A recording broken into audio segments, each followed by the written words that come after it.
Just as soon as it hooks up, I'll hand it to you. I get it. Are we live? It says it's there. Hi, friends. Hi, sweet friends. Nobody has shown up yet. We will, we'll let everybody gather up. I know 6 o'clock is a hard time, but we'll gather up anyway. And you can always go back later and watch it. If you've missed it and you're watching it later, like tomorrow or the next day, I hope you're having a good week. Thanks, honey. Okay, here we are. Yes, we have guests. Okay, good. Noelle is watching. Hey, Noelle. How are you today, darling? It would be nice to see you one of these days. Seems like it's been a while. So, good. Thank y'all all for being here. Thank you so much. One of my friends was over last week and said 6 o'clock is such a hard time because I get off work and then I'm cooking. I get it. So, I'm sorry. I don't know how to change all that because we have people watching West Coast and East Coast and Central Time. So I'm Jerry Ann Massey, and I welcome you today to Marvelous Monday, and I pray that you are having a marvelous Monday.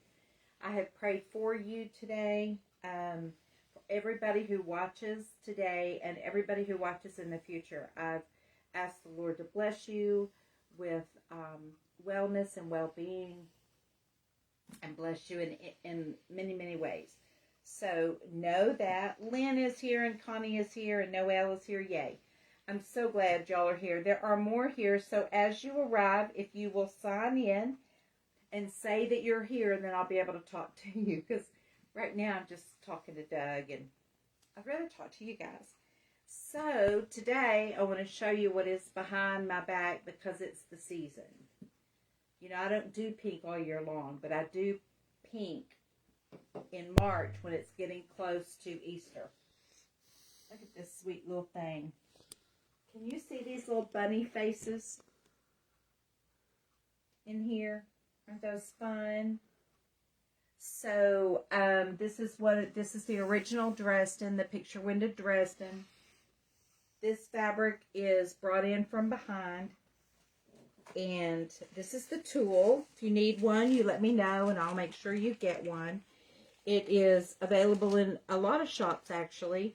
And some of my sweet friends, Lynn, there's something I have to show you later on here, are helping me get them out to the shop. So I'm grateful for that. So I'm going to tell you that this pattern is about to come out. I'm in the final stages. And a few weeks ago, I asked for pattern testers, and I still have that list. But I don't know if you were on that call. So if you indeed would like to help me test this pattern, here's what that means. That means that you would get a preview copy via email, not a printed copy. I just send you a soft copy like in a PDF form. And then you could make this, and this is a real easy, fast one, but it would give you all the instructions on how to do it. So let me dissect it for you. This background right here, this white with the pink on it, is, I cut it like at 22 inches or something, 20.5 inches square is what it is. And then I made the Dresdens.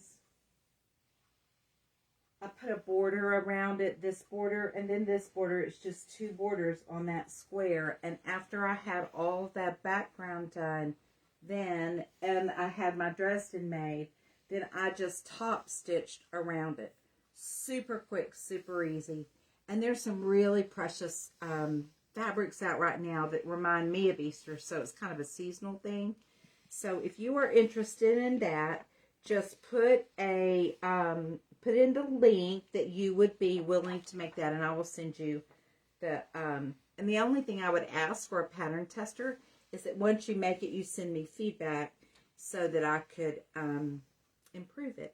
Because, you know, there's nothing better than people making a quilt to test it. It's been tested already once, so I'm about ready to release it, but more hands, you know, more whatever the saying is. So, I call this my bunny. That's my bunny quilt. This background fabric has little crosses on it with the little flowers and then the little dots. Funny story about the dots. I bought a bolt of that a couple years ago before market, and I cut them up at market and then at festival in Houston, and I worked on dots just like almost daily for days. By the time it was over, I could hardly even look at this fabric anymore. I was so tired of it. But that happens with me. My brain gets like sucked in, and then I'm just worn out. So I didn't even want the pattern to be written, because I was like, I'm so over this. Okay, so this is the bunny quilt. So let me know if that's something you're interested in. And again, thank you for being here. I got a really interesting call today, or email actually today. A lady wrote and said that let me grab this. A lady wrote and said that she had just placed an order for for her shop for the orange peel. I don't know how to hold it. For the orange peel picture window reverse applique tool. And she wondered if I was going to do, if there was a way to center it on the fabric perfectly. And there is. And I'm looking around. Honey, there's a little bitty ruler right there. I want to show y'all what I did. What I have figured out. So on a 5-inch piece charm, right? You can cut it yourself or you can use a charm. What I do, you see how I just folded this diagonally and I ironed it. I folded it diagonally and then I ironed it. Whew. That makes that crease. Can you see the crease? When I lay my tool, wait, I didn't lay it down right. Let me try that again. So I want to iron it corner to corner. See that? See that? I don't know if you can see it, but what I do is I take my tool. Now this tool has a non-slip, non-skid surface on the bottom. And so I center it and my points are on that fold. Does that make sense? I just put my points on the fold. But now what I want to do is make sure that I have the same amount here as I do here.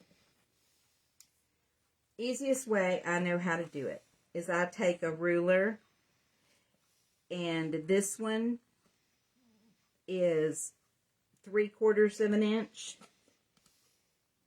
I've got that. And this one is 3/4 of an inch. And then I know it is exactly centered. So I need a tail. Let me get my friction. That box hurt me. Okay. You probably can see better with black. This is 3/4 of an inch, and that is 3/4 of an inch. And that's the fold right there. Does that make sense? So that's how I center that. She asked me if I would make another template for it, and that's a really expensive proposition just to have that measurement. So I will be writing that on my website, you know, and stuff like that. But if you are using this, once you have 3/4 of an inch and 3/4 of an inch, then you just draw this little shape to cut out. So I demonstrated last week, y'all remember that? On the blue and the white one, I demonstrated how to do it. And then I put the 4 blocks together. How's that? Is that good? Okay. So last week I had these two and this one. And this week I did. So this would be 4 blocks put together. And I think it would look great if there were 6 blocks across and 6 rows, which would be 36 of these. That other little multicolor quilt that's like this. This is the True Lover's Knot, and I'm working on the pattern for it right now. In fact, I'll do some work on that tomorrow. So this was used to put the white in. Okay, I answered that question, I think. Y'all have questions about that? Okay. Here we go. I will put this away. I've had fun with this week. I've had a lot of fun with this. Let me find a spot. Let me see what's next. Okay.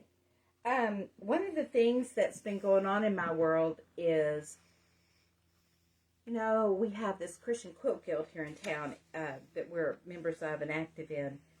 And we got a large donation of fabrics. Plus, I go through fabrics like crazy. I'm always making something, you know, samples and whatever. And I wanted to show you, especially for some of you newer quilters, some things you can do.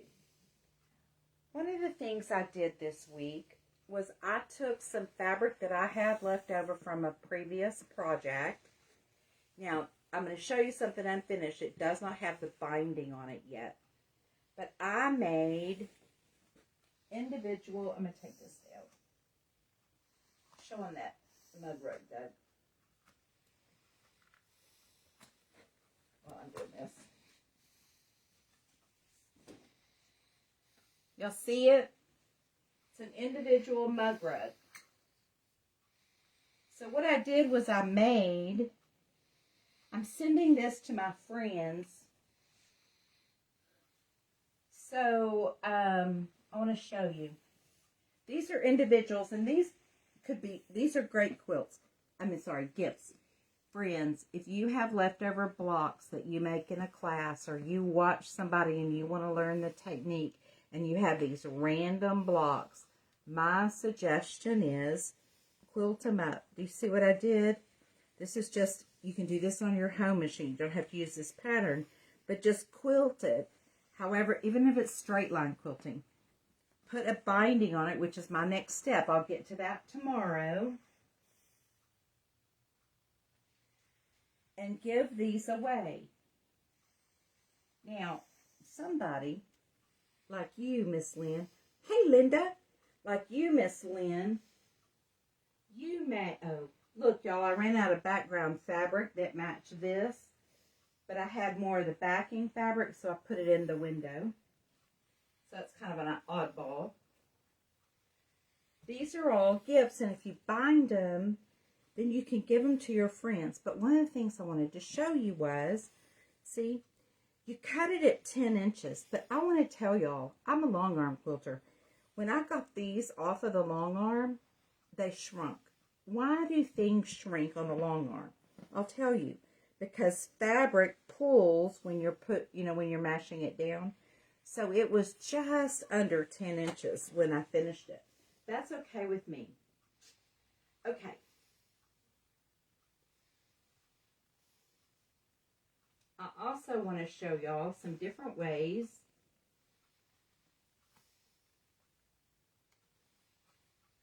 you could lay out a quilt. If you had blocks and these weren't, finished or whatever. Wait.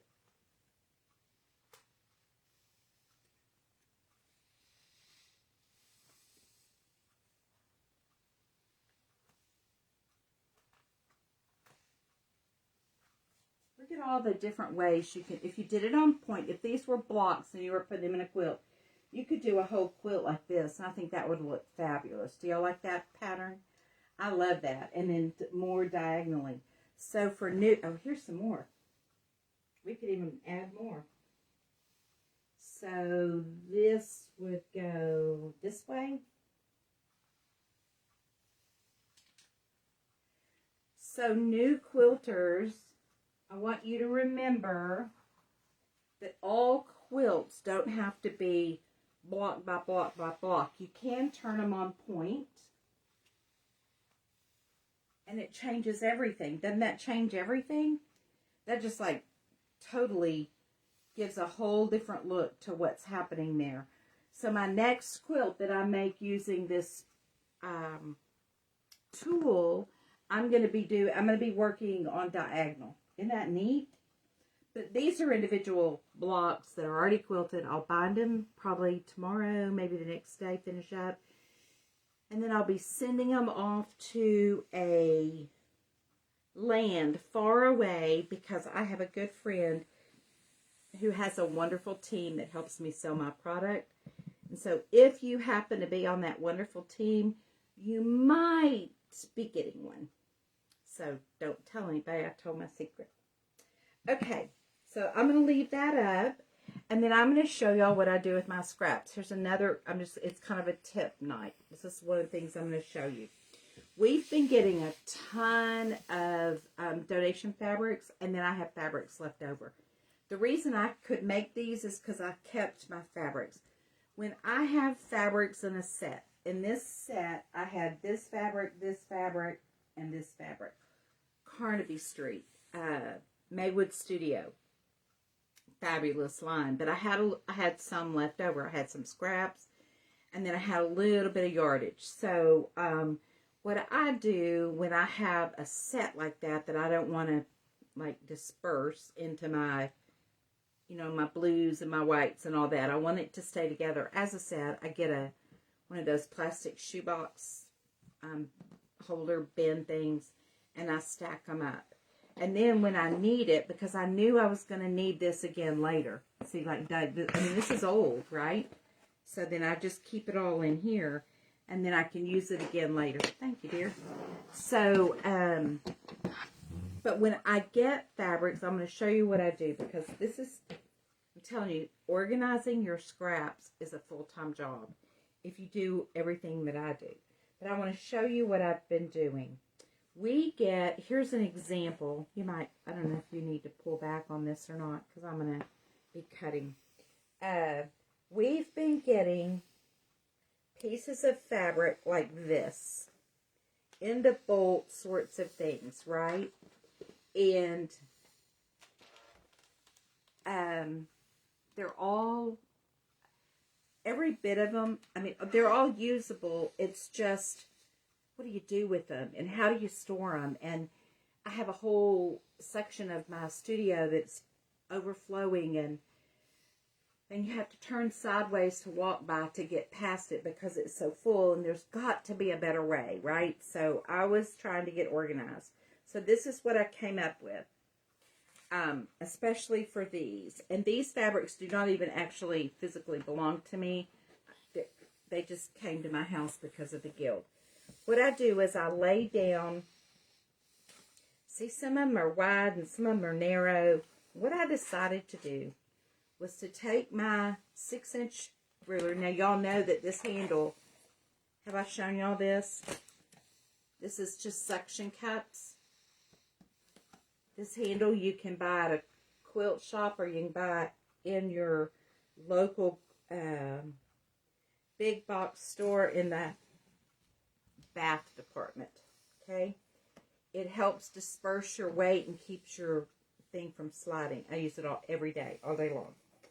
Okay, so this left edge has already been cut, and I looked to see how wide this is. This is 6 inches. This is about 9 inches. So what I've done is I made the executive decision.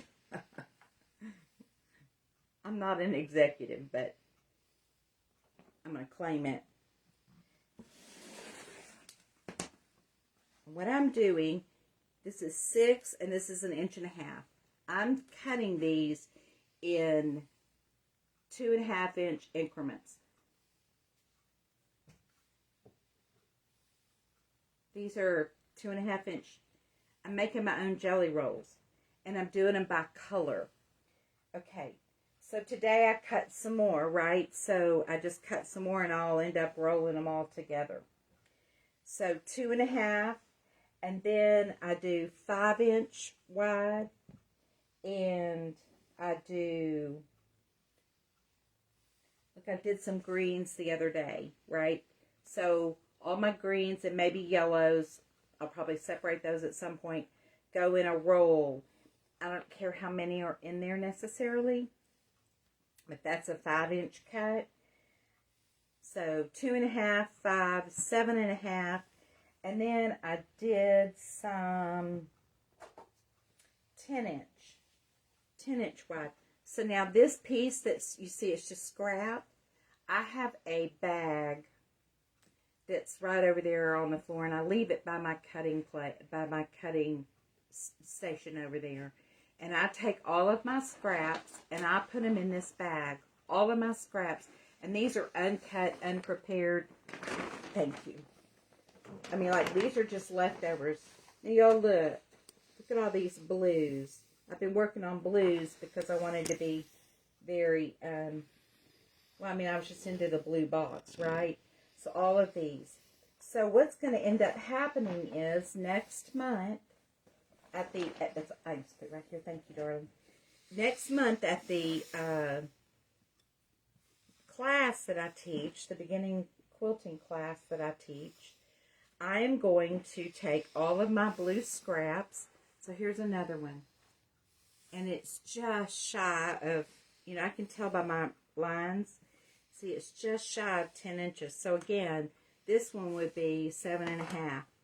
Well, what this does for me is it allows me, see, I just love the whole idea of getting it all organized. Okay, so I just keep doing this. Now, I can only do this for about 3 or 4 hours at a time. I tried Saturday for about 4 hours and my back started hurting. But you know how it is. You just have to do it until your back is comfortable, right? Just do it as long as you can. So the 7.5 inch. Here's the deal. You can cut a 7.5 inch strip down. You can cut this 7.5 inch strip down to 3 2.5 inch. And if 3 2.5 inch strips is all you need for a binding, because these are width of fabric, then you've got your binding. Or you can cut these into 7.5 inch squares. You can trim this down to 5 inches and use them in 5 inch squares. So there's just all kinds of possibility. And next month I'm teaching how to use strips in your quilting. So what I'm going to do, see, this is that leftover, and it's not even, it's about 2 inches wide. I just put it in that scrap bin. So next month what I'm going to do is I'm going to teach the strip blocks using foundation. So you can use interfacing, you can use like muslin, you can use paper, you can use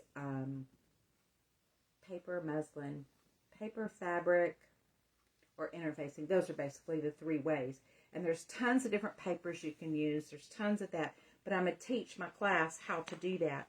So I told them they didn't have to bring any fabric whatsoever, that I would supply all of the fabric. Well, of course I can, right? I mean, we've got all these scraps.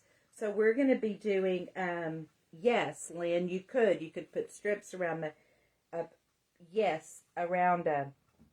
in fact, look, this blue one, this blue 5 inch, I have a little quilt that I was working on, a strip quilt for the Quilt Guild, for the children's, whatever, to donate to for the children at Salvation Army Angel Tree. And I did all strips of all sizes all the way down, like if this, just strips. And then I cut it right here, and I put a 5 inch one of these in between the 2 strips to give it a little interest. So you can insert them in there. Hey, Marisa. So there's all kinds of things you can do this, especially in charity quilting with kids.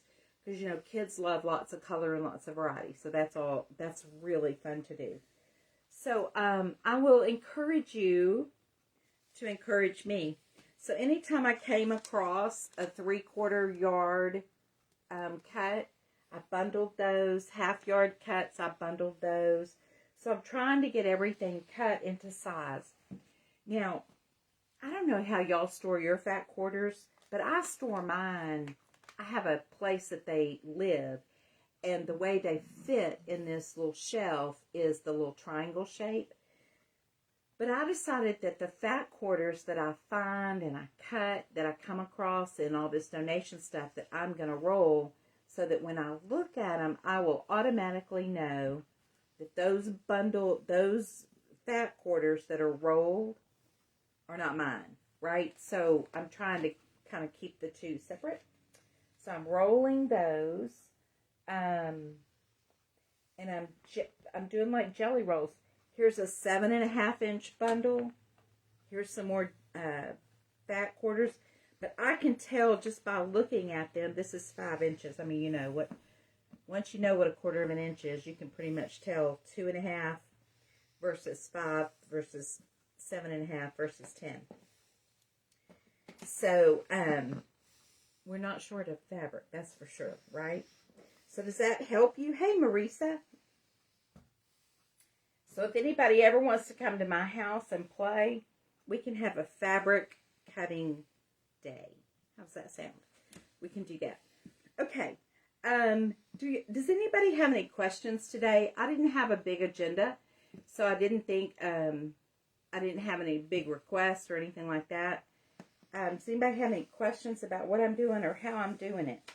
Let me see if there's anything else I've forgotten. Hey, Lynn, do you like this? Okay, so I guess what we will do, that's all I have.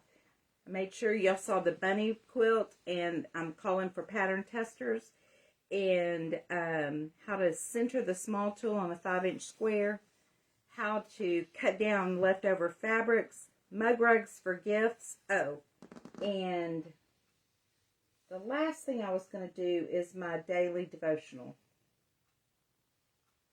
Let me get it. Doug, you might want to sing. Do you see it? Nope. Okay. Well, I guess I don't have it. I printed it, but here it is. No. Maybe. Yes. Oh, good. Okay, so I'm going to end. This is so if you are not interested in a daily devotional, you can pop out right now. I totally understand that. Totally. Hey, I'm looking at Doug's phone, and I see this behind me. It's kind of an interesting look as a grouping. So that's kind of fun. Okay, so if this is the time that you don't... So I'm about to read this devotional that I wrote, and I wrote it on March 25th last year. I realized that about a year ago right now is when I started writing my devotionals. If you're interested in reading those Monday through Friday, you can go over to We Are Called to Pray. It's a group on Facebook. We Are Called to Pray. And I write these devotions. So today, it's not a very long one, but it is called Hit the Mute Button. And I wrote it, remember, a year ago, March the 25th. It'll be a year. So here we go. Then Moses answered the people, "Do not be afraid.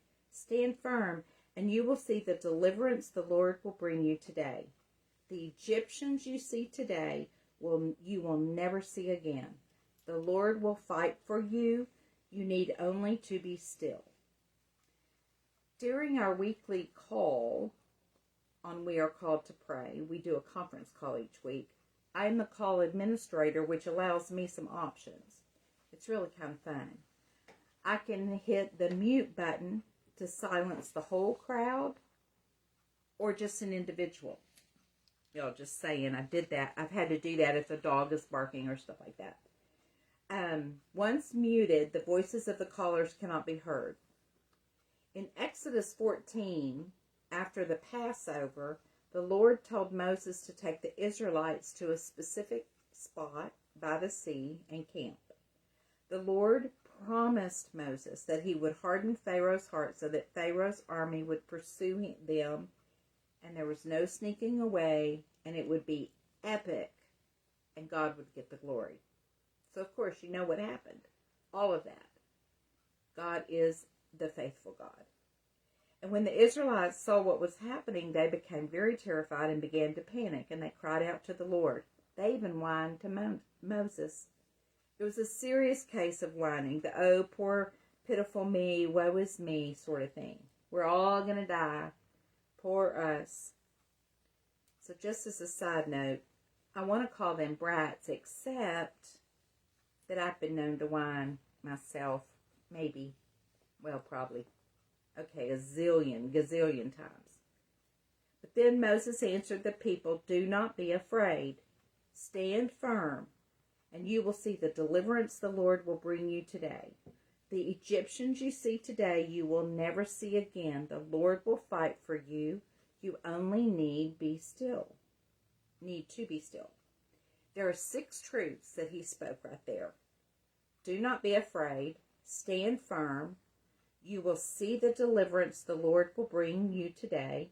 The Egyptians you see today, you will never see again. The Lord will fight for you, and you only need to be still. Friends, God is so good. Today, on that day, he led me to the Hebrew word for Egypt. It's spelled M-I-S-R-I, and it is pronounced misery. Isn't that interesting? Number 4 in that list of 6 says, the misery you see today, you will never see again. That's what Egypt means. And what he said was, the Egyptians you see today, you will never see again.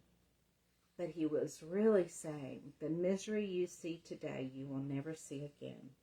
Isn't that something to rejoice over?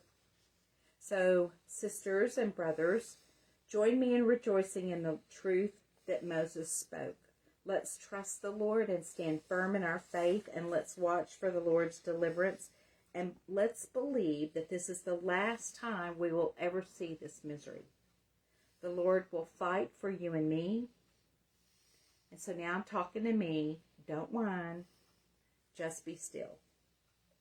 And then we hit the mute button. Or rather, we just be still and know that he is God. So thank you, friends, for being here. Thank you so much. Hey, Mike, for joining us. I'm always looking for ideas and things you want me to share, things you want me to teach. I can show you how to do stuff. I've done a little bit of everything. So write me, let me know what you think, what you want to learn, and I'll be more than happy to do that for you. Give me some ideas on what you'd like to see. So thank you so much for being here, and I hope y'all have a marvelous Monday and a blessed week.